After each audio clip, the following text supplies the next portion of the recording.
Buenas tardes, nosotros somos el equipo número 2 y vamos a exponer la segunda ley de la termodinámica. De la materia termodinámica, la docente, la máster en ciencias, Guadalupe Hernández. Y nuestro equipo está integrado por Josefa Asunción Herrera Márquez, Karen del Rosario Martínez, Carlos Enrique Hernández Magaña y una servidora, Gabriela Cristal Izquierdo Esparza. Aquí podemos observar un mapa mental acerca de lo que vamos a hablar, una introducción de lo que es esta ley, así como definir el concepto de entropía. Definir también los conceptos que implican esta ley, que son los depósitos de energía térmica, los procesos reversibles e irreversibles, las máquinas térmicas, los refrigeradores y bombas de calor, las máquinas de movimiento perpetuo, el ciclo de Carnot y posteriormente las aplicaciones en ejercicios. Esta ley afirma que los procesos pueden ocurrir en cierta dirección y que la energía tiene calidad así como cantidad. Sabemos que la energía es una propiedad conservada y no se sabe de ningún proceso que viole la primera ley de la termodinámica. Es decir, un proceso debe satisfacer esta ley, pero por el hecho de que esta ley se satisfaga, no asegura que en realidad el proceso tenga lugar. En la naturaleza existen muchos procesos que ocurren de manera espontánea. ¿Y qué significa esto? Pues que los procesos espontáneos no necesitan aporte energético externo. Por ejemplo, una pelota que va rodando por una ladera. Sabemos que la pelota va a rodar y no va a detenerse a lo largo de la pendiente hasta que pierda toda su energía cinética. Otro ejemplo es como el que tenemos aquí en la diapositiva. Una taza de café caliente dejada en una habitación a temperatura ambiente. Sabemos que esta va a terminar enfriándose y sabemos que la cantidad de energía que va a perder la taza de café va a ser igual a la cantidad de energía que va a ganar el aire circundante. Otro ejemplo muy común es el calentamiento de una habitación mediante el paso de corriente eléctrica por un resistor, como el ejemplo que vemos en medio de la presentación. Bueno, sabemos que la primera ley nos dice que la cantidad de energía eléctrica que vamos a suministrar a la resistencia va a ser igual a la cantidad de energía transferida al aire de la habitación en forma de calor. Otro ejemplo es como el que tenemos aquí, que tenemos un recipiente aislado en el cual contiene un fluido y contiene también un mecanismo provisto de una rueda de paletas. Este funciona a través de la caída de una masa. Y bueno, sabemos que cuando la masa descienda o caiga, la rueda de paletas va a girar y esto va a agitar el fluido. Y como resultado de esto tenemos la disminución de la energía potencial de la masa, mientras que la energía interna del fluido va a incrementar. Otro ejemplo sería la expansión de un gas. Y bueno, nos lo podemos imaginar de una manera sencilla. Por ejemplo, podemos imaginarnos un globo inflado, anudado. Y bueno, ¿qué le va a pasar al globo si lo llegamos a desinflar? Bueno, pues adentro del globo lo que tenemos es un gas. Sabemos que lo hemos inflado con nuestros pulmones. Y lo que tenemos ahí es una mezcla de nitrógeno y de dióxido de carbono. Entonces, ese gas está encerrado y ese gas tiene un movimiento caótico moviéndose constantemente. Es por eso que se ejerce una presión sobre las paredes del globo. Y cuando lo abrimos, estas moléculas que están en movimiento caótico se van a expandir y van a tomar el volumen de la habitación en la que estamos. Es decir, que si yo abro el globo espontáneamente, sin un aporte de energía, el gas va a salir de él. Y este es un proceso espontáneo. Y bueno, este proceso espontáneo es un proceso reversible. Y sabemos que es un proceso irreversible. Y sabemos que los procesos irreversibles solamente llevan una dirección.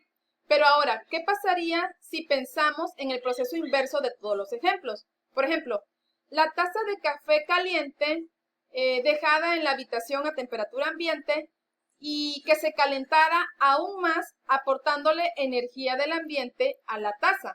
Ahora, en el segundo ejemplo, es decir, que se transfiera cierta cantidad de calor a la resistencia y que esto cause que se genere una cantidad equivalente de energía eléctrica en ella.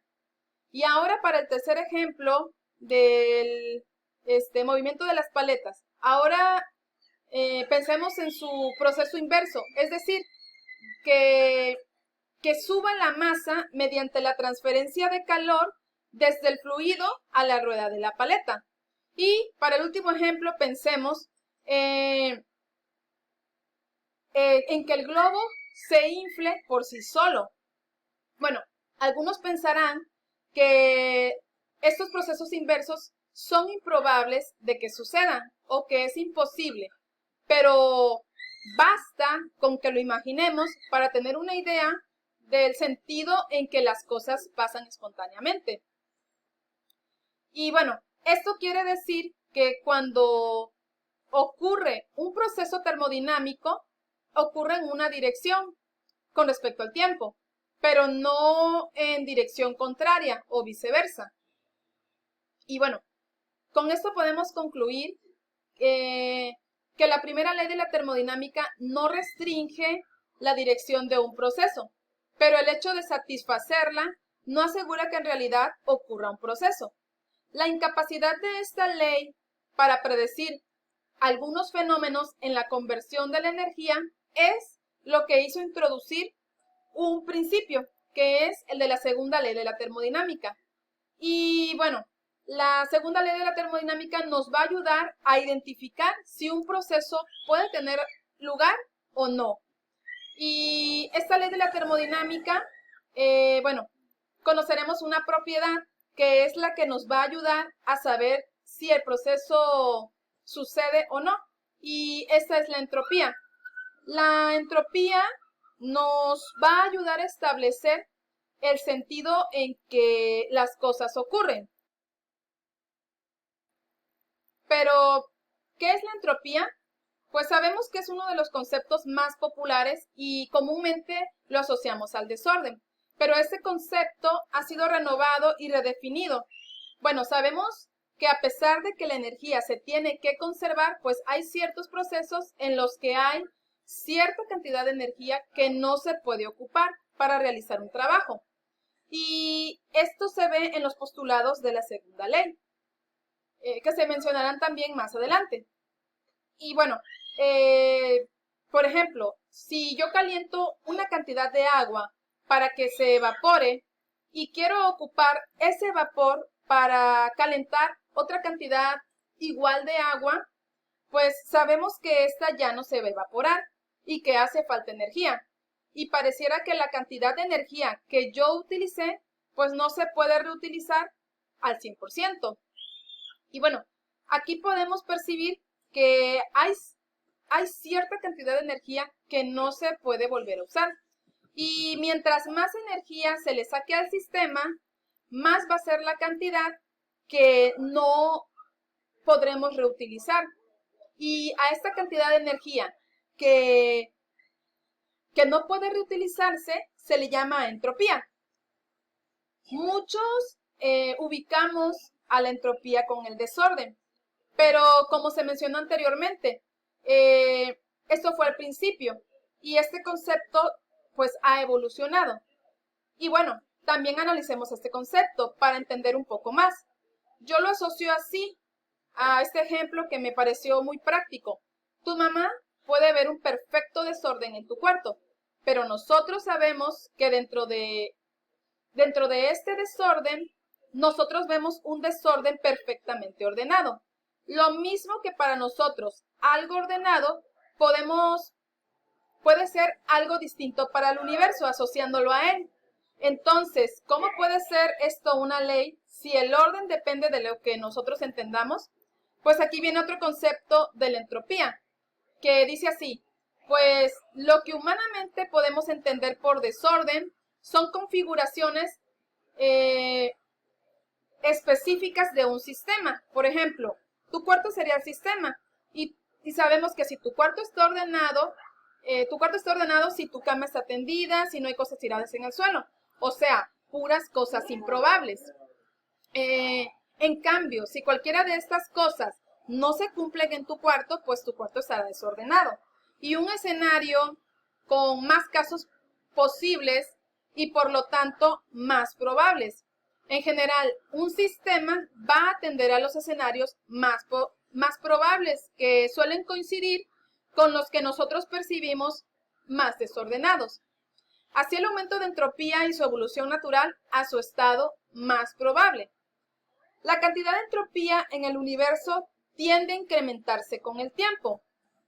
Si la entropía es la cantidad de energía no aprovechada para realizar un trabajo, podemos asociar la entropía con el universo, ya que el universo se encuentra en una constante expansión y por su desorden considerablemente va aumentando su entropía hasta quedar sin energía.